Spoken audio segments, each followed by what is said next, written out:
ನಮಸ್ಕಾರ ವೀಕ್ಷಕರೇ. ಧರ್ಮ ಕಾರ್ಯ ಮಾಡೋದಕ್ಕೆ, ಪುಣ್ಯದ ಕೆಲಸ ಮಾಡೋದಕ್ಕೆ ಯಾವುದಾದ್ರೂ ರೂಪದಲ್ಲಿ ಅಂಥದ್ದು ನಡೀತಾ ಇರುತ್ತೆ. ಅಂಥದ್ದಕ್ಕೆ ಡೊನೇಟ್ ಮಾಡಿ ಅಂತ ಇವತ್ತು ನಾನು ಹೇಳ್ತಾ ಇದ್ದೀನಿ. ಯಾಕೆ ಅಂದರೆ ಕೆಲವಷ್ಟು ವಿಷಯಗಳಿಗೆ ಡೊನೇಟ್ ಮಾಡೋದ್ರಿಂದ ಒಳ್ಳೇದು ಆಗುತ್ತೆ. ನಾವು ಮಾಡೋದಕ್ಕಾಗದೇ ಇರೋ ಕೆಲಸನ ಯಾರೋ ಒಬ್ರು ಯಾವುದೋ ಒಂದು ರೂಪದಲ್ಲಿ ಮಾಡ್ತಾ ಇದ್ದಾರೆ ಅಂದರೆ ಅದಕ್ಕೆ ಡೊನೇಟ್ ಮಾಡೋದು ಒಳ್ಳೆಯದು. ನಾನು ತೋರಿಸ್ತಾ ಇರೋದು ಅಂಥದ್ದೇ. ವೃಕ್ಷ ಫೌಂಡೇಶನ್ ಒಂದು ಒಳ್ಳೆ ಕೆಲಸಕ್ಕೆ ನಿಮ್ಮ ಕೈಲಾಗೋ ಮಟ್ಟಕ್ಕೆ ಡೊನೇಟ್ ಮಾಡಿ. ನಾನು 10 ರೂಪಾಯಿ ಕೊಡ್ತೀನೋ, 50 ರೂಪಾಯಿ ಕೊಡ್ತೀನೋ, 5,000 ಕೊಡ್ತೀನೋ, ಇಲ್ಲ 5 ಲಕ್ಷ ಕೊಡ್ತೀನೋ, ಅದು ನನ್ನ ಕೆಪಾಸಿಟಿ. ಒಂದು ಧರ್ಮ ಕಾರ್ಯಕ್ಕೆ ನಮ್ಮದು ಒಂದು ಅಳಿಲು ಸೇವೆ ಇರಲಿ ಅನ್ನೋರು ಡೊನೇಟ್ ಮಾಡಿ. ಯಾಕೆ ಇದನ್ನ ಹೇಳ್ತಾ ಇದ್ದೀನಿ ಅಂದ್ರೆ, ಈಗ ಹಿಂದೆ ಕಾಣಿಸ್ತಾ ಇರ್ಬೋದು, ನಿಮ್ಗೊಂದು ಇಮೇಜ್ ತೋರಿಸ್ತಾ ಇದ್ದೀನಿ. ಆ ಇಮೇಜ್ ಅಲ್ಲಿ ಅದನ್ನೇ ಎಕ್ಸ್ಪ್ಲೈನ್ ಮಾಡ್ತಾ ಇರೋದು. ವೃಕ್ಷ ಅಂದ್ರೆ basically Vishwaroopa Krishnakali spiritual healing and awakening centre. ಅಂದ್ರೆ ನಮ್ಗೆ ಸ್ಪಿರಿಚುಯಲಿ ಎಷ್ಟೋ ವಿಷಯಗಳು ಗೊತ್ತು, ಆದ್ರೆ ಕೆಲವಷ್ಟು ಜನ ಮೂಢನಂಬಿಕೆನಲ್ಲಿ ಬದುಕ್ತಾ ಇರ್ತೀವಿ. ಅದರಿಂದ ಹೊರ್ಗಡೆ ಕರ್ಕೊಂಡ್ ಬರುವಂತ ಒಂದು ಸೆಂಟರ್ ಆಗ್ಬೇಕಾಗಿದೆ ಇದು. ಇದಕ್ಕೋಸ್ಕರ ನಿಮ್ ಕೈಲಾಗೋ ಮಟ್ಟಿಗೆ ಡೊನೇಟ್ ಮಾಡಿ ಅಂತ ಅದಕ್ಕೆ ಹೇಳಿದ್ದು. ರಿಯಾಲಿಟಿ ಏನು, ಸತ್ಯ ಏನು, ಯಾವ್ದನ್ನ ನಾವು ಅರ್ಥ ಮಾಡ್ಕೋಬೇಕು, ಯಾವ್ದು ಸರಿ ಯಾವ್ದು ಸುಳ್ಳು, ಇಂಥ ವಿಷಯಗಳನ್ನ ಚರ್ಚೆ ಮಾಡೋದಕ್ಕೆ ಒಂದು ಜಾಗ ಬೇಕಾಗತ್ತೆ. ಹಿಂದಿನ ಕಾಲದಲ್ಲಿ ಭಾರತದಲ್ಲಿ ದೇವಸ್ಥಾನಗಳನ್ನ ಕಟ್ತಾ ಇದ್ರು. ಎಷ್ಟು ದೇವಸ್ಥಾನಗಳಿದೆ ಅಂದ್ರೆ ಭಾರತದಲ್ಲಿ ಈಗಲೂ ಒಂದು ಅಂದಾಜು ಲೆಕ್ಕ ಹಾಕೊಳ್ಳೋದಾದ್ರೆ 1,40,000ಕ್ಕೂ ಜಾಸ್ತಿ ದೇವಸ್ಥಾನಗಳಿದೆ. ಆದ್ರೆ ಅದರ ಮೂಲ ಉದ್ದೇಶ ಏನು ಅನ್ನೋದನ್ನ ಯಾರು ಅರ್ಥ ಮಾಡ್ಕೊಳ್ಳಿಲ್ಲ. ದುಡ್ಡು ಮಾಡೋದಕ್ಕೆ ನಿಂತ್ಕೊಂಡ್ಬಿಟ್ರು ಎಷ್ಟೋ ಜನ. ಆದ್ರೆ ಮೂಲ ಉದ್ದೇಶ ಬಂದು ದೇವಸ್ಥಾನಗಳನ್ನ ಮಾಡಿದ್ದು ಜನರಿಗೆ ಭಕ್ತಿ ಅಂದ್ರೆ ಏನು ಅಂತ ತಿಳಿಸ್ಕೊಡೋದಕ್ಕೆ, ಇನ್ನ ಜನರನ್ನ ಒಗ್ಗೂಡ್ಸೋದಕ್ಕೆ. ಈಗೇನಾಗೋಗಿದೆ, ರಸ್ತೆಗೆ ದೇವಸ್ಥಾನ ಆಗಿದೆ. ದೇವಸ್ಥಾನಗಳು ಆಗೋದು ಒಳ್ಳೇದೇ, ಆದ್ರೆ ರಸ್ತೆಗೆ ಆದಷ್ಟು ಜನ ಡಿವೈಡ್ ಆಗ್ತಾರೆ. ಯಾವುದೋ ಒಂದು ದಿನ ಮಾತ್ರ ಸೇರ್ತಾರೆ ಏನೋ ವರ್ಷದಲ್ಲಿ ಅನ್ನೋದು ಬಿಟ್ರೆ, ಕೆಲವಷ್ಟು ಧರ್ಮಗಳಲ್ಲಿ ಅದಕ್ಕೋಸ್ಕರನೇ ಏನ್ ಮಾಡಿದ್ರು, ವೀಕ್ಲಿ ಒನ್ಸ್ ಈಗ ಮಸೀದಿಗಳಲ್ಲಿ ಶುಕ್ರವಾರ ಒಂದು ದಿನ ಎಲ್ಲರೂ ಒಂದು ಕಡೆ ಸೇರ್ತಾರೆ. ಎಷ್ಟೋ ವಿಷಯಗಳನ್ನ ಡಿಸ್ಕಸ್ ಮಾಡ್ತಾರೆ. ಏನೇನ್ ಆಗ್ಬೇಕು, ಏನ್ ಮಾಡ್ಬೇಕು ಅನ್ನೋ ವಿಷಯಗಳನ್ನ ಅವ್ರ ಗುರುಗಳ ಕಡೆಯಿಂದ ಕೇಳಿ ತಿಳ್ಕೊಳ್ತಾರೆ. ಒಳ್ಳೇದಿರ್ಬೋದು, ಇಲ್ಲ ಕೆಟ್ಟದಿರ್ಬೋದು.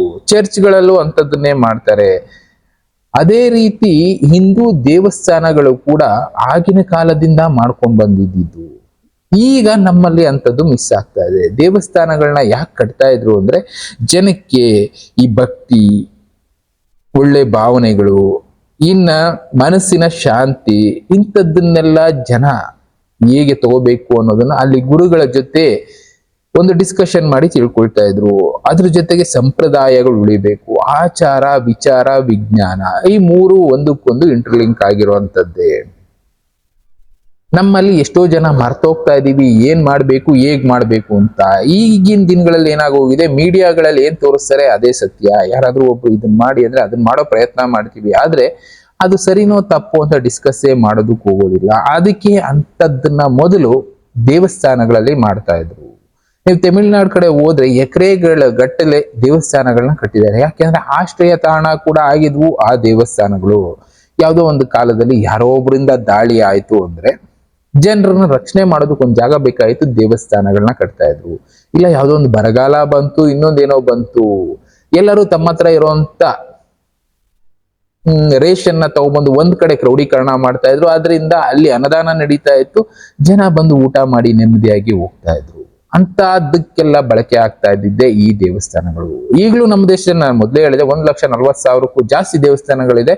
ಆದ್ರೆ ಜನ ದೇವಸ್ಥಾನಗಳಿಗೆ ಹೋಗೋದನ್ನ ಬಿಟ್ಬಿಟ್ಟಿದ್ದಾರೆ. ಹೋಗ್ಬೇಕು, ಕಾರಣ ಅಲ್ಲಿ ನಮಗೆ ಹೇಗೆ ಬದುಕಬೇಕು ಅನ್ನೋ ಒಂದು ಮಾರ್ಗದರ್ಶನ ಸಿಗುತ್ತೆ. ದೇವಸ್ಥಾನದ ಗೋಡೆಗಳ ಮೇಲೆಲ್ಲ ಕೆಲವಷ್ಟು ವಿಗ್ರಹಗಳನ್ನ ಕೆತ್ತುತ್ತಾ ಇದ್ರು. ಜೀವನ ಅಂದ್ರೇನು, ಕಷ್ಟ ಅಂದ್ರೇನು ಅದರಲ್ಲಿ ತಿಳಿಸ್ಕೊಂಡ್ ಬಂದಿದ್ದಾರೆ. ಅದಕ್ಕೋಸ್ಕರನೇ ಈಗಲೂ ಕೂಡ ಬೇಲೂರು, ಹಳೆಬೀಡು ಇಂಥದ್ದೆಲ್ಲ ಫೇಮಸ್. ಇನ್ನ ಎಷ್ಟೋ ಜನಕ್ಕೆ ಅದ್ರ ಬಗ್ಗೆ ಅರಿವೇ ಇಲ್ಲ. ಸುಮ್ಮನೆ ಏನೋ ಹೋಗ್ತೀವಿ, ಫೋಟೋ ಹೊಡ್ಕೊಳ್ತೀವಿ, ಬರ್ತೀವಿ.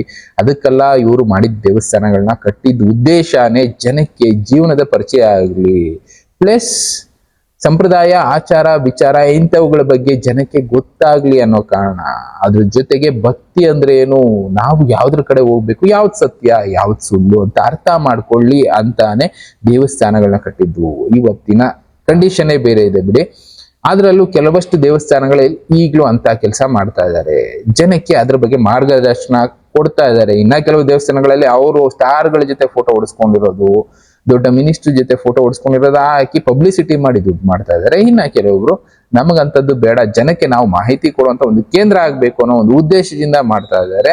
ಅಂತದಕ್ಕೆ ನೀವು ಕೂಡ ಒನ್ ಆಫ್ ದಿ ಪಾರ್ಟ್ ಆಗಿ ಅಳಿಲು ಸೇವೆನಾದ್ರೂ ಮಾಡಿ, ಇಲ್ಲ ದೊಡ್ಡ ಸೇವೆನಾದ್ರೂ ಮಾಡಿ, ನಿಮಗ್ ಬಿಟ್ಟಿದ್ದು ಅಲ್ಲಿ ನಮ್ಮ ಕೈಲಾಗೋ ಮಟ್ಟಕ್ಕೆ ಸೇವೆ ಮಾಡ್ತಿದೀವಿ ಅನ್ನೋ ಒಂದು ತೃಪ್ತಿ ನಮ್ಮಲ್ಲಿರುತ್ತೆ. ಒಂದು ಧರ್ಮ ಕಾರ್ಯಕ್ಕೆ ಸಪೋರ್ಟ್ ಮಾಡಿದ್ವಿ ಅನ್ನೋ ಒಂದು ತೃಪ್ತಿ ನಮ್ಮಲ್ಲಿರುತ್ತೆ ಅನ್ನೋರು ಡೊನೇಟ್ ಮಾಡಿ. ಭಕ್ತಿ ಭಾವದ ಸೆಂಟರ್ಗಳಾಗೋದ್ರ ಜೊತೆಗೆ ಜನಕ್ಕೆ ಮಾಹಿತಿ ಕೊಡುವಂತ ಸೆಂಟರ್ ಆಗ್ಬೇಕು ಅನ್ನೋದೇ ಇದ್ರ ಉದ್ದೇಶ. ಅಂದ್ರೆ ನಾವ್ ಯಾಕೆ ಪೂಜೆ ಮಾಡ್ತೀವಿ, ಇದರ ಅರ್ಥ ಏನು ಪೂರ್ತಿಯಾಗಿ ತಿಳ್ಕೊಂಡು ಪೂಜೆ ಮಾಡ್ಬೇಕು. ಪ್ಲಸ್ ಇದನ್ನ ಮಾಡೋ ಉದ್ದೇಶ ಏನು, ಹೇಗ್ ಮಾಡ್ಬೇಕು ಅನ್ನೋ ವಿಷಯಗಳನ್ನ ಚರ್ಚೆ ಮಾಡಿ ಒಂದು ಡಿಸಿಷನ್ ತಗೊಂಡ್ರೆ ಒಳ್ಳೇದಲ್ವಾ. ನಿಮ್ಗೂ ಕ್ಲಾರಿಟಿ ಇರುತ್ತೆ. ಆ ಕ್ಲಾರಿಟಿ ಬೇಸ್ ಮೇಲೆ ಮಾಡೋದ್ರಿಂದ ನಿಮ್ಗೆ ಬೇಕಾಗಿರುವಂತ ಎನರ್ಜೀಸ್ ನಿಮ್ಗೆ ಸಿಗುತ್ತೆ.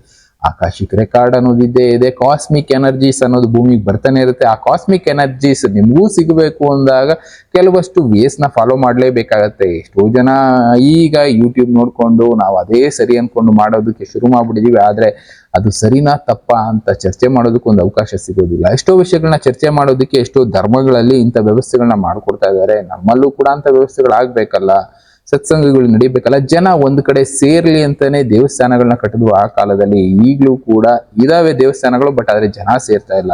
ಆದ್ರೆ ಕೆಲವಷ್ಟು ದೇವಸ್ಥಾನಗಳಲ್ಲಿ ಮಾತ್ರ ಯಾವುದೋ ಒಂದು ವಾರದಲ್ಲಿ ಸೇರಿಸೋ ಕೆಲಸ ಮಾಡ್ತಾ ಇದ್ದಾರೆ, ಮಂಗಳವಾರ, ಶುಕ್ರವಾರ, ಭಾನುವಾರ ಅಂತ ದೇವಸ್ಥಾನಗಳಲ್ಲಿ ಸತ್ಸಂಗಗಳು ಕೂಡ ನಡೀತಾ ಇದ್ದಾವೆ.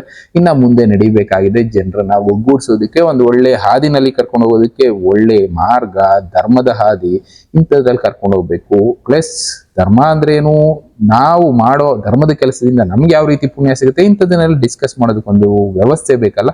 ಅಂತ ವ್ಯವಸ್ಥೆ ಕ್ರಿಯೇಟ್ ಮಾಡೋದಕ್ಕೆ, ಮಾಡ್ತಾ ಇರುವಂತ ಕೆಲಸಕ್ಕೆ ನಿಮ್ ಕೈಲಿ ಆಗೋ ಮಟ್ಟಿಗೆ ಡೊನೇಟ್ ಮಾಡಿ. ಇನ್ನ ನಾನು ಜಾಸ್ತಿ ಮಾಡ್ತೀನಿ, ನನ್ನ ಕೈಲಿ ಕೆಪಾಸಿಟಿ ಇದೆ ಅನ್ನೋರು ಕಾಂಟ್ಯಾಕ್ಟ್ ನಂಬರ್ಸ್ ಹಾಕಿದ್ದೀನಿ, ಕಾಂಟ್ಯಾಕ್ಟ್ ಮಾಡಿ ಸೇವೆಗಳನ್ನ ಸಲ್ಲಿಸಬಹುದು. ಮುಂದಿನ ಫ್ಯೂಚರ್ಗೋಸ್ಕರ ನಿಮ್ಮ ಕೈಲಾಗುವಷ್ಟು ಸಪೋರ್ಟ್ ಮಾಡಿ. Thank you.